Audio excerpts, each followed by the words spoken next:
Hey everybody, it's Alan Brochstein coming to you from Houston, Texas, where I run new Cannabis Ventures and where within about 2 months I'll be relaunching publicly 420 Investor from Seeking Alpha. So I got some feedback from a few people, not a lot, that the volume isn't very good. Now, on the one hand, I think it could be on the device of certain people, and I really don't know how to reconcile that. On the other hand, I did turn my volume up, and I will say I rarely hear this complaint. So I'm thinking that the real problem is not my volume, but it is at 100% now.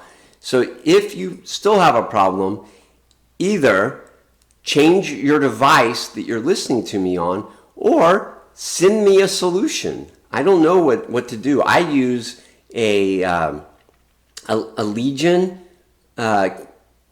notebook computer, and I'm using a microphone with it, and that's all I can tell you. So I spend a lot of time on the cannabis market, and I did warn the world, not just you, but I used the new Cannabis Ventures newsletter a couple of times, or maybe even a few times, to warn about the rally we had early this year, which was more than wiped out this past week. So I'll talk more about the market in just a few minutes, but you need to understand, while I may be hard to hear sometimes for some of you, I'm very clear on what I'm saying. And a lot of people in my position getting paid by companies to advertise and collecting money from subscribers soon again to tell them what to do would be bullish all the time. No, I am not bullish all the time. I'm very bullish longer term, and if I weren't, I would tell you.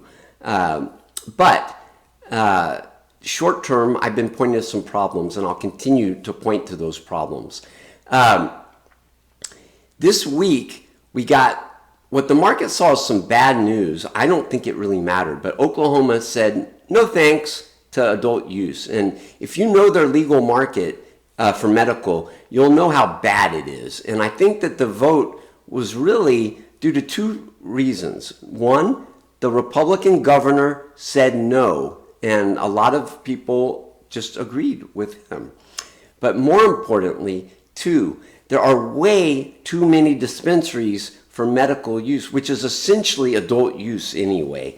And so a lot of people don't like that, and they're fearing, I think maybe rightfully, that their plethora of dispensaries will become an unhandleable amount, unmanageable. So anyway, that was the only news I saw this week. I did write on Seeking Alpha, as I've been doing every week this year, about Charlotte's Web, which is one of my 30 focus list names. Charlotte's Web reports later this month, and I wrote kind of negatively, and you can read that piece. It's linked in the article that I have based this conversation off of, and that I include in the summary of this video. All right, so I cover 30 names, as I mentioned, including Charlotte's Web. There was no Charlotte's Web news this week.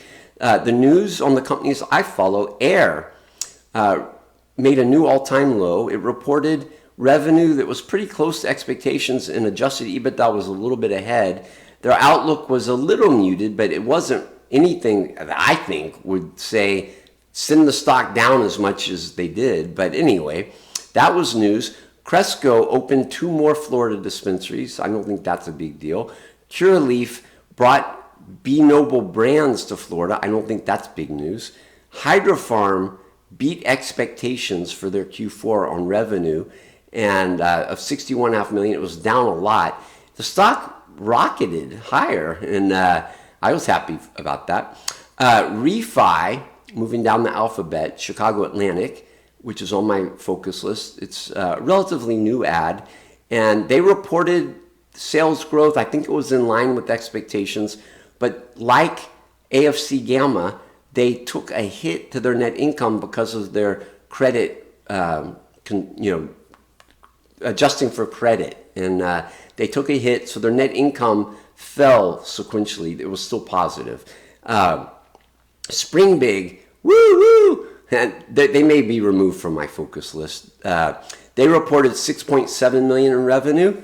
Trulieve, a big MSO that I wrote about at Seeking Alpha 2 weeks ago, they reported sales and adjusted EBITDA that were worse than expected, especially on the adjusted EBITDA. And then they also announced a new Florida dispensary. Tilray, this wasn't widely reported, but they released an 8K filing talking about financial payments related to the settlement of litigation involving Privateer. And then finally, Village Farms, which I've written about at Seeking Alpha as being very cheap, it has returned pretty much to its multi-year lows. And they had a tough Q4. Cannabis sales fell 6% sequentially.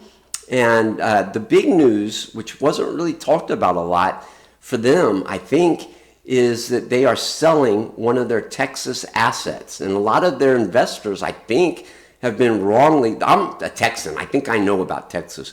A lot of their investors, I think, have been looking forward to them having this asset be a huge THC producer in Texas. Well, I won't say not in my lifetime, but I will say not in Greg Abbott's leadership. Our governor is very anti-cannabis, unfortunately. So if you like Village Farms, you can look at my article that I wrote in Seeking Alpha right after they priced that deal that created, I think, an extreme value. Or you can read or listen to the interview that we published at New Cannabis Ventures yesterday. All right, so this week was god-awful bad.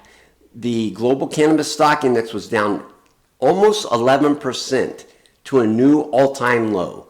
And we are now down year-to-date by 7.4%.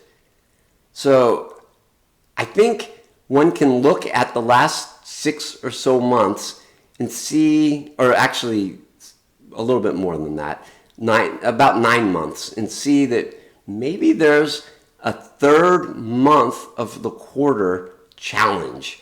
Remember, I was very bullish after my tragedy, not because of that, but I got home from a 2-month hospital stay in June, and I was really talking up the second half of the year and feeling very optimistic.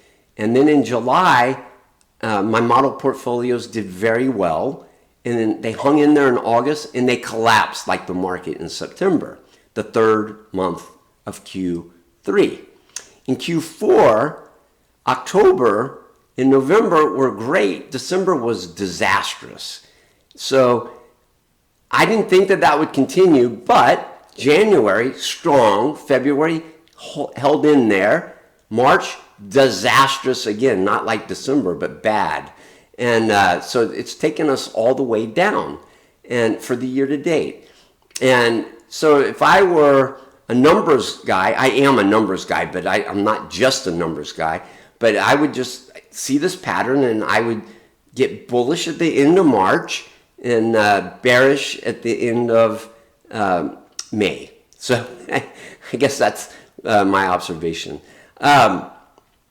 So I run 2 model portfolios, and one of them is very similar to the 2 of the model portfolios I ran at Benzinga, and I call it, just so people understand exactly what it is in the future, Beat the Global Cannabis Stock Index, where I try to beat the Global Cannabis Stock Index.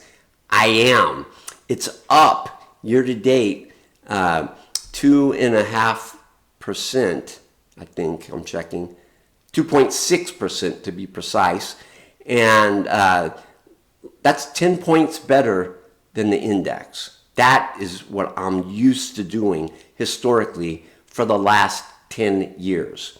and or so, not quite 10. And so this week, though, not pretty. It was down 8.9%. So a bad week, but that was better than the 10.9% that the market fell. And then I run a new model portfolio called Beat the American Cannabis Operator Index, where I'm trying to beat that index and also to beat MSOS, which I had been doing.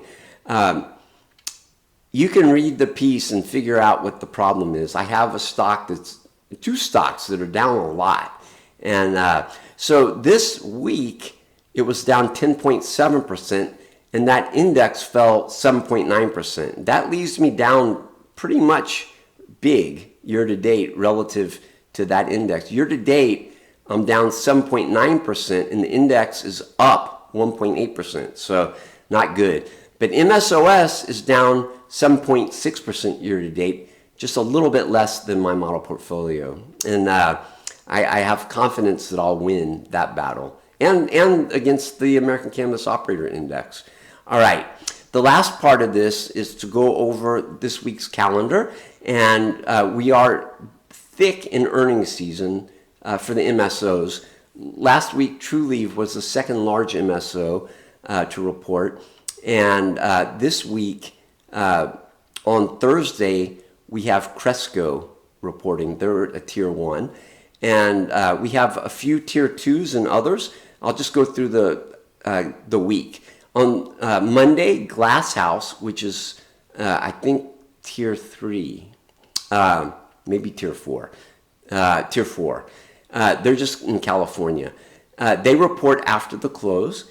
On Tuesday, Ascend, which is tier 2, not held by MSOS or by me anymore. Oh, I have it in my Beat the American Cannabis Operator Index. No, I don't.